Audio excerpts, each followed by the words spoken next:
आई गिरिनंदिनी नंदित मेदिनि विश्व विनोदिनी नंदनुते गिरिवर विंध्य शिरोदिनि वासिनि विष्णु विलासिनि जिष्णुनुते शौक पुरा मांगल गावो मन लग निषेध पायो रे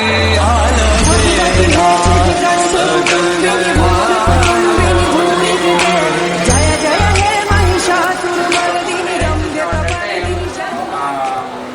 जिदिताखिल शास्त्र सुधा जलधे महितोपनिषि कथितार्थनिधे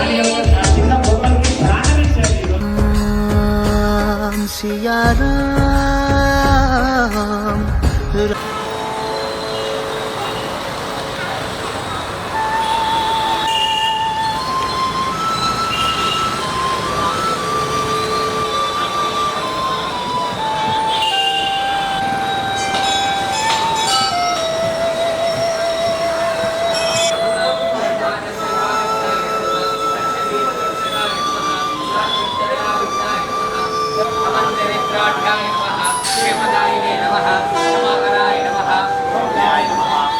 विशालकीर्तये नमः वागीशाय नमः सर्वलोकजनसकाय नमः कैलासयात्रा संभ्राम चंद्रमौलि प्रबोधकाय नमः कांचाम्बरीविदायकाय नमः सत्यविदाय नमः अमरावताय नमः सन्मुखाय नमः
విషయం ఏంటంటే పిల్లలకి రామాయణం వాటి మీద సరైన అవగాహన లేదు.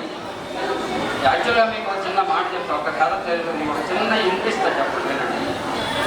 మీరు ఉద్యోగంకి వెళ్ళారండి, ఉద్యోగం మంచి ప్లమ్ జాబ్ అంటారు. ప్లమ్ అంటే మీరు ₹1,00,00,000 జీతం.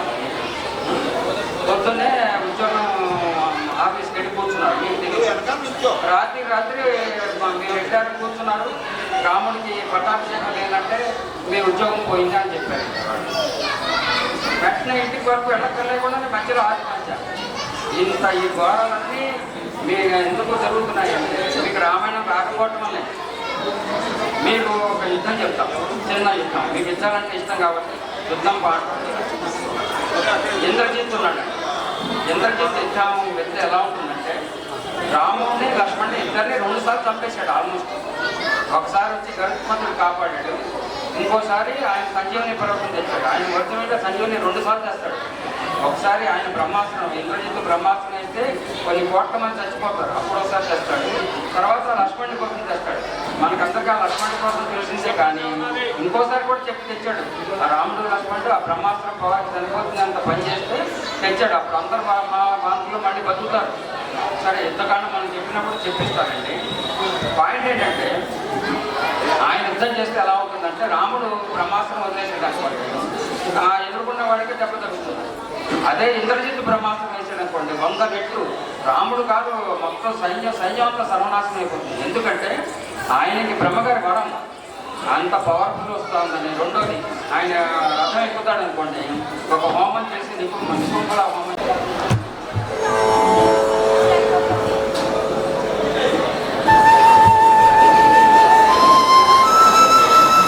లేకపోతే సబ్జెక్ట్ చెప్తారు, ఎంట్రన్స్ ప్రిపేర్ అవ్వమని చెప్తారు, ఎగ్జామినేషన్ ప్రిపేర్ అవ్వమని చెప్తారు. అన్నిటికన్నా మెయిన్ ఏం చేస్తారు, పేరెంట్ టీచర్ మీటింగ్కి ప్రిపేర్ చేస్తారు. మేధాశక్తి, ఆ మేధాశక్తి పెంపుకి పిల్లలు నేర్చుకున్నారు. విష్ణు సహస్ర పారాయణ నేర్చుకున్నారు. అసలు మన భారతదేశంలో సింపుల్గా చెప్పాలంటే, భారతదేశంలో పుట్టడమే ఒక అదృష్టం. భారతదేశాన్ని అర్థం చేసుకోవటం అనేది ఒక రీసెర్చ్. భారతదేశంలో నివసించడం అనేది మనకి ఒక సంకల్పంతో. అదేవిధంగా భారతదేశంలో మనము నేర్చుకున్నవన్నీ ఏం చేస్తాము, పాలపత్రాలు రాయడం, కానీ నెక్స్ట్ జనరేషన్ ఒక జనరేషన్ నుంచి నెక్స్ట్ జనరేషన్కి ఏం ఇవ్వాలంటే గొప్ప గొప్ప సంస్కారాలు. ఆ గొప్ప సంస్కారాలు ఎలా మొదలవుతుంది, గురువులతో మొదలవుతుంది. అదేవిధంగా ఇంకెలా మొదలవుతుంది, ఒకళ్ళు ఎవరైనా సంకల్పించుకుని సమాజంలో వెళ్ళి ఇక్కడ ఒక కార్యక్రమం పెట్టారని చెప్పి కొంతమంది సంకల్పంతో పిల్లలందరినీ తీసుకొచ్చారు. ఆ సంకల్పమే ఈ రోజున మన యొక్క వంశాభివృద్ధి, దేశాభివృద్ధి అన్నింటికీ ఇదే మూలం. ఈ రోజున నేను పిల్లలందరూ మా ఒక సమ్మర్ మాకు గుర్తుందంటే విష్ణు సహస్రం పారాయణం చేస్తున్నాము. ఫ్రెండ్స్ అందరితో ఆడుకుంటారు, లేకపోతే ఎక్కడైనా కూర్చుంటారు, ఏదైనా మాటలు మాట్లాడతారు, మనకి అది నచ్చకపోవచ్చు. మనం ఏం చెప్తాం, అబ్బా మా పిల్లలందరూ అల్లరి చేశారండి, అపార్ట్మెంట్ సొసైటీలో కింద పిల్లలు గోల చేస్తున్నారండి అని చెప్తాం. లేకపోతే పిల్లలు అద్దాలు పనులు కొట్టారని చెప్తాం. లేకపోతే ఇంకేదైనా ఎవరైనా వచ్చి మనకి కంప్లైంట్ ఇచ్చారు. కానీ ఈ రోజున సమ్మర్ క్యాంప్లో ఏదైతే నేర్చుకున్నారో మా పిల్లలు క్రమశిక్షణ నేర్చుకోలేదు, వాళ్ళ జీవితానికి అవసరమైనవన్నీ నేర్చుకున్నారని చెప్పి ఈ సమ్మర్ క్యాంప్లో వాళ్ళు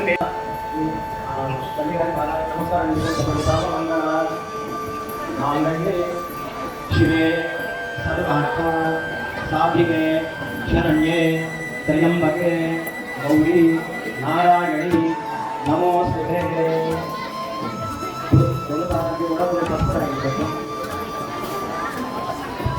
వినగా 2 పాదాలకి 2 చేతులతో పసుపు. ఎవరో మాట్లాడుతున్నారు, చెవులు ఒకటే వినగానే 2 పాదాలకి పసుపుతో ఎవరో మాట్లాడుతున్నారు. ఇంకా ఓన్లీ చెవులు పనిచేయాలి. అందరు చేశారా లాస్ట్ దాకా? ఆ లాస్ట్ అందరు చేశారా? పసుపు తల్లి పాదాలకి పసుపు పూసారా?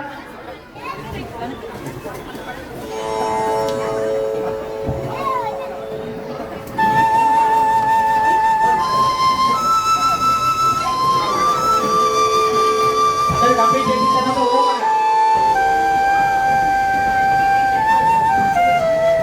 अंदर निशान डालने सेकंड स्टेप चलता है, सही ना? दूसरा स्टेप बोलेंगे, फर्स्ट हल्दी लगाने का है, हल्दी लगाना हो गया, अभी दूसरा स्टेप क्या है?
ऊपर फूल रखने का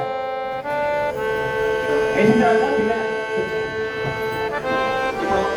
తల్లులందరూ కూడా అక్షత తీసుకోండి. ఒక చిన్న డబ్బులు అక్షించరించాం కదా అందరూ అక్షించ ఓం యో వేదాం బ్రహ్మణో వేదామృతేనామృతాం పురీం తస్మై బ్రహ్మజ బ్రహ్మాజ ఆయుఃకీర్తిం ప్రజాంతతుః భాగధేగే దైవైనం ప్రణయతి బ్రాహ్మణారిషేయోద్ధరేత్ బ్రాహ్మణో వై సర్వా దేవతాః సర్వాభిదేవైనం దేవతాభిరుద్ధరతి యావతీర్మే దేవతా తాః సర్వా వేదవిధి బ్రాహ్మణే వసంతి తస్మాత్ బ్రాహ్మణేభ్యో వేదవిద్భ్యో దివే దివే నమస్కుర్యాత్ నాట్యరక్షే కీర్తకే దేవా ఏవ దేవతాః ప్రీణాతి పశ్యతి పుత్రం పశ్యతి పౌత్రం ప్రజయా పశుభిర్విద్మనైర్జాయతే యస్కీవం విదశోऽగ్నిహోత్రం జుహ్వతి యోగేన దేవం వేద శ్రీర్వర్చస్వమాయుష్యమారోగ్యమావిధాచ్చోభమానం ధ్వనీయతే ధాన్యం ధనం పశుం బహుపుత్రలాభం శతసంవత్సరం దీర్ఘమాయుః శతమానం భవతి శతాయుః పురుషः శతేంద్రియ ఆయుష్యేవేంద్రియే ప్రతిష్టతి. ఈ తల్లి బాబాని నమస్కారం చేసుకోండి. రోదలో రోదమానశోభనశోభమానః కళ్యాణః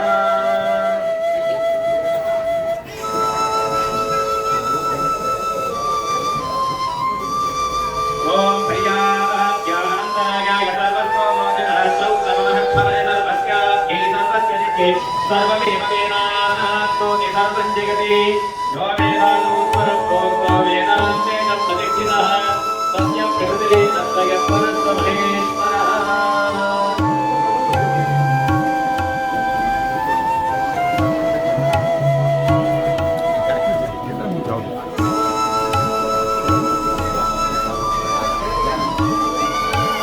ఈ కార్యక్రమం ఏదైతే పాల్గొనడం జరిగిందో అందరూ ఒకసారి ఓమనండి, బాగా చేశారా, అందరికీ అల్పాహారం పెట్టి పంపించారా, మరి వారికి కూడా మనం భోజనం పెట్టాలా, దానికి ఆశీర్వదించాలా, ఇస్తున్నామా ఆశీర్వదించాలా, మరి తల్లిదండ్రులు ఇచ్చారా?